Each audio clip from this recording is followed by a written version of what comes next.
म से मध्यकाल, म से महान और म से महाराष्ट्र। जी हाँ, इंतजार की घड़ी आज समाप्त हो गई है और मैंने मध्यकाल के संदर्भ में ऐसे महान सम्राट के संदर्भ में आपको बताने का एक वादा किया था, वो आज पूरा होने जा रहा है। अभिवादन स्वीकार कीजिए बालकृष्ण बाविस्कर का। और बात करते हैं उस महानतम स्वराज वाले महान सम्राट की, क्योंकि भारत जो उर्वरा भूमि है और भारत में कई महापुरुषों ने जन्म लिया है और अपना प्रभाव डाला है, लेकिन महान सम्राट इस देश में विरले ही हुए हैं। जिनमें महान सम्राट अशोक के बारे में बात कर सकते हैं, महान सम्राट अकबर के बारे में बात कर सकते हैं, और महानतम सम्राट की यदि बात करें तो शिवाजी, जिन्होंने कालांतर में एक उपाधि धारण की, इस देश में स्वराज की भावना उत्पन्न करने के बाद, शासन करने स्थापित करने के बाद छत्रपति। जी हाँ, आज हम बात करेंगे छत्रपति शिवाजी महाराज की। जी हाँ, शिवाजी महाराज मध्यकाल के ऐसे महानतम पुरुषों में जिनकी गणना की जा सकती है, जिन्होंने महाराष्ट्र के हर प्रत्येक जनता के मन में स्वराज की भावना उत्पन्न कर दी। और जब उनकी मृत्यु के पश्चात इस देश में अंग्रेजों का शासन हो गया, तो देश को पुनः गुलामी की जंजीरों से मुक्त होने की भावना यदि इस देश में किसी ने पैदा की है तो वो थे शिवाजी महाराज। जी हाँ, छत्रपति शिवाजी महाराज के चरणों में सत सत नमन भी करता है मुखनायक। और बात करते हैं शिवाजी महाराज के संदर्भ में। शिवाजी एक बहुमुखी प्रतिभा के धनी के साथ साथ भारत देश के ऐसे विख्यात सम्राट हुए हैं जिन्होंने भारत को एक धागे के हवाले कर दिया और स्वराज की भावना के फलस्वरूप इतिहास में अपना नाम स्वर्णिम अक्षरों में अंकित कर लिया। तो ऐसे थे शिवाजी महाराज। शिवाजी महाराज के सारे कामों की हम एक एक चीजों का परत दर परत विश्लेषण करने जा रहे हैं। हालांकि मैं इतिहास का व्याख्याता नहीं हूं, लेकिन शिवाजी महाराज इस बात के द्योतक है कि उन्होंने निश्चित रूप से जो भी कालजयी काम किए हैं वे आज भी यदि लागू होते हैं तो निश्चित रूप से धर्मनिरपेक्षता की भावना पुनः प्रबल हो उठती है। और इस देश में जो भावना चल रही है धर्मांध की, जी हाँ, भले ही छत्रपति शिवाजी महाराज एक धार्मिक संस्कारी धार्मिक पुरुष थे और वहीं उनका लालन पालन हुआ था, वह कट्टर धार्मिक तो थे किंतु वो धर्मांध नहीं थे। इसलिए शिवाजी महाराज के जन्म की यदि बात करें तो उनका जन्म हुआ था वर्तमान महाराष्ट्र में, क्योंकि महाराष्ट्र की जो स्थापना हुई है 1 मई 1960 को हुई थी। और जब इस देश में छत्रपति शिवाजी महाराज का काल था, उस समय महाराष्ट्र राज्य नहीं था, अपितु बॉम्बे प्रेसिडेंसी थी अंग्रेजों। क्योंकि जो 17वीं सदी थी, उस 17वीं सदी में इस देश में विदेशी आक्रमणकारी आ चुके थे। हालांकि छत्रपति शिवाजी से पूर्व, या यूं कहे कि जहांगीर के काल में, भारत के संदर्भ में कहे तो जहांगीर के काल में अंग्रेजों का पदार्पण हो चुका था सर टॉमस रो के रूप में। और फिर विदेशी बात करें तो सबसे पहले दुनिया में कोई विदेशी इस देश में आक्रामक आए तो वो सिकंदर था। जी हाँ, लेकिन हम आधुनिक काल की बात करें तो अंग्रेज इस देश में अपनी जड़ें जमा चुके थे। और उस अंग्रेजों से पूर्व इस देश में यदि कोई हुक्मरान था तो वो था मुगल साम्राज्य। जी हाँ, मुगल साम्राज्य यानी कि बाबर, जिन्होंने भारत में स्थापना की थी मुगल साम्राज्य की। तो मुगल साम्राज्य यानी कि विदेशियों की जड़ें हिलाने का काम, मुगल साम्राज्य के जड़ें हिलाने का काम यदि इस देश में किसी ने किया थे तो वो शिवाजी ने किया है। शिवाजी शाहजी भोसले के सुपुत्र थे और जीजाबाई उनकी माता के साथ साथ एक उनकी गुरु भी थी। और उन्हीं के कारण उन्होंने इस देश में एक नया स्वर्णिम इतिहास लिखा है। जहाँ तक शिवाजी महाराज के संदर्भ में है, उनके संदर्भ में कहा जाता है कि उनकी जो युद्ध प्रणाली थी, हम शिवाजी महाराज की युद्धों की सीधी सीधी बात करते हैं, क्योंकि संक्षिप्त में और बड़ी बात कहना, क्योंकि छोटा मुंह बड़ी बात शिवाजी के संदर्भ में कहना मेरे लिए छोटा मुंह होगा, और उनकी प्रशंसा या उनकी बात कहना एक बहुत बड़ा समय लगता है, किंतु छोटा मुंह बड़ी बात कहना चाहता हूं। जहां तक शिवाजी का संदर्भ है, शिवाजी की जो युद्ध प्रणाली थी वो गोरिल्ला युद्ध प्रणाली थी, और गोरिल्ला युद्ध प्रणाली को छापामार युद्ध प्रणाली भी कहा जा सकता है। तो शिवाजी के संदर्भ में निश्चित रूप से ये कहा जा सकता है कि उनकी जो गोरिल्ला युद्ध प्रणाली थी उसमें बड़े बड़े महायोद्धा धराशायी हो गए थे। परिणाम स्वरूप अंतिम मुगल शासक कह सकते हैं औरंगजेब के दांत खट्टे करने का काम यदि इस देश में किसी ने किया है तो वो है शिवाजी महाराज। शिवाजी महाराज के कारण औरंगजेब अंतिम अवस्था तक परेशान रहे। वही हैदराबाद की ओर से आने वाले निजाम, जी हाँ, जो वर्तमान कर्नाटक का क्षेत्र है, आंध्र प्रदेश का क्षेत्र है, वहाँ के निजामों को भी शिवाजी महाराज ने उनके दांत खट्टे करने का काम कर दिया था, और उनको स्वप्न में भी नानी याद दिलाने का काम किया था। जब शिवाजी की ताकत बढ़ी और शिवाजी की ताकत को कम करने के लिए निजामों ने कई षड्यंत्र रचे, और उसी षड्यंत्र में एक योद्धा थे निजामों के, और उन्होंने धोखे से शिवाजी महाराज को मारने का षड्यंत्र रचा। और जब वो पूना की ओर आए तो शिवाजी महाराज जो थे प्रतापगढ़ में, उन्होंने अपना किला स्थापित कर लिया था, किले का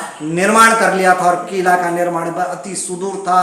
ऐसा था कि जहां तक दुश्मनों के परिंदे भी पर ना मार सके, ऐसे में प्रतापगढ़ में उनसे अफजल खां की मुलाकात होने का समय तय कर दिया गया।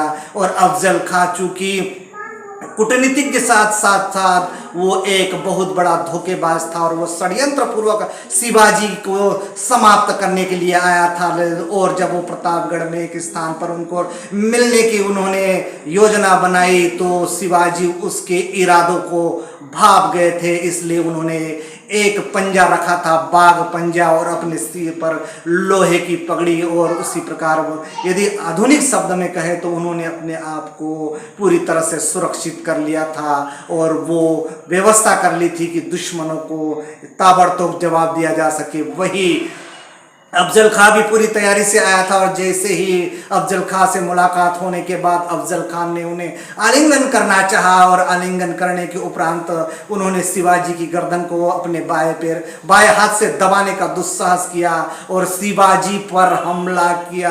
जी हाँ, शिवाजी पर पहला हमला किया, और तदुपरांत शिवाजी चूंकि पूरी तरह से तैयारी में थे, उन्होंने बाघ नाखून का जो उसका औजार था बाघ का, उन्होंने सीधे उसके पेट पर वार कर दिया और अतड़ी भार कर दी, और तत्काल वार करते हुए अफजल खां को जमींदोज कर दिया, और अफजल खान की वही मृत्यु हो गई। तो ये शिवाजी के जीवन का एक सबसे कठिन पहलू था, और उस शिवाजी ने उसको सहर्ष समझदारी बुद्धिजीवी से अफजल खान को सुपुर्दे खाक करने का काम किया। तो अफजल खां की मृत्यु के पश्चात शिवाजी महाराज एक अति उत्साहित हो गए। उन्होंने फिर सूरत की ओर मुख किया, और सूरत में 1664 को सूरत की एक बंदरगाह को लूटकर, सूरत शहर को भी लूटकर उन्होंने जो धन एकत्रित किया वो उनकी राजनीतिक महत्वाकांक्षा का द्योतक था। जहाँ तक सूरत पर छापामारी युद्ध करने का काम, उन सूरत पर लूटने का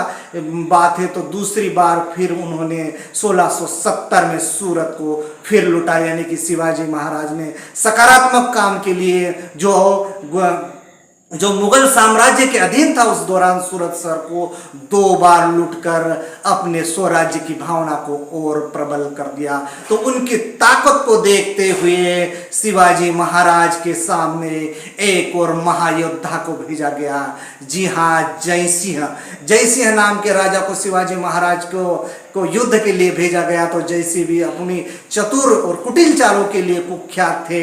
उन्होंने शिवाजी महाराज के ऐसे लोगों से बात की, ऐसे लोगों से उन्होंने गुप्त रूप से संधि कर ले जिनसे शिवाजी महाराज की नहीं पटती थी। शिवाजी महाराज के वे विरोधी थे, और उसी का फायदा उठाकर उन्हें जयसिंह ने शिवाजी पर हमला कर दिया और शिवाजी को मजबूर कर दिया संधि करने के लिए। तो उस संधि का नाम है इतिहास में पुरंदर की संधि, और पुरंदर की संधि में शिवाजी को बहुत बड़ा खामियाजाना भुगतना पड़ा और समझौता करना पड़ा। किंतु जो जयसिंह आए थे उसने आश्वासन दिया था कि उन्हें सहर्ष सम्मान आगरा औरंगजेब ने आमंत्रित किया है, और उन्होंने इस शर्त के आधार पर शिवाजी और जयसिंह के बीच में जो संधि हुई, पुरंदर की संधि, उसके उपरांत शिवाजी गए आगरा। जी हाँ, आगरा में औरंगजेब ने वो उन्हें मान सम्मान नहीं दिया जो एक राजा को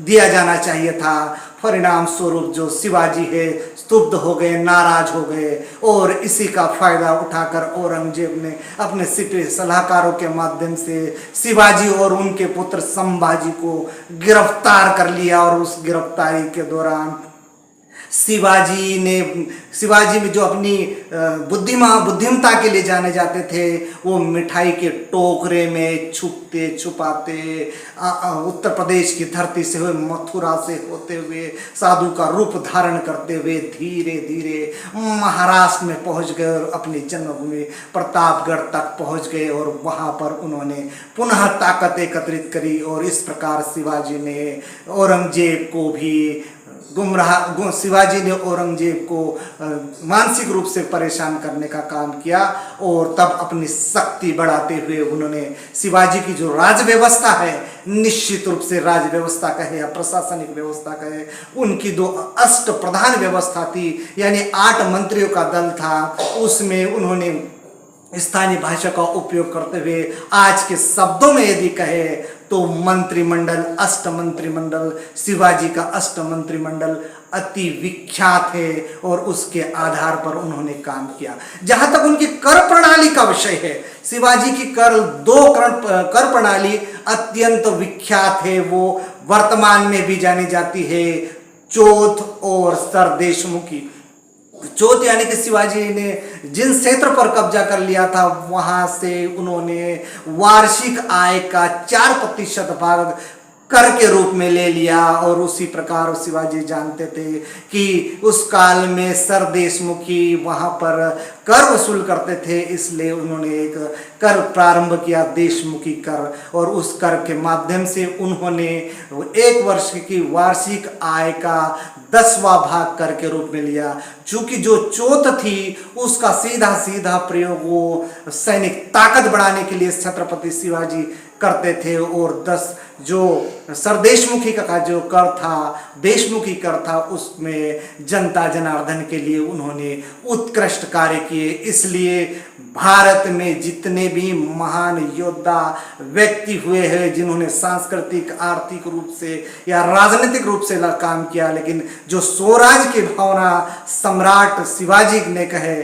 क्योंकि उन्होंने महाराष्ट्र की जनता को एकता के धागे में पिरोकर स्वराज की भावना जो पैदा की, आज तक मध्यकाल कहे या आधुनिक काल कहे, किसी भी शासक ने ये काम नहीं किया।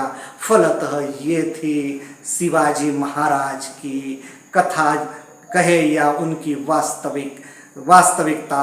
इतिहासकार, हालांकि कुछ विदेशी इतिहासकारों ने उनकी गोरिल्ला युद्ध प्रणाली, अफजल खान की हत्या और तमाम चीज़ों की आलोचना तो की है, लेकिन सरदेसाई नाम के प्रख्यात इतिहासकार ने कहा कि वे एक ऐसे राजा थे जो महत्वाकांक्षी होने के साथ साथ जनता के प्रिय थे, इसलिए उन्होंने जो भी काम किए स्वराज के लिए किए, और यही स्वराज आज भी निश्चित रूप से सार्थक सिद्ध होते हैं। नमस्कार।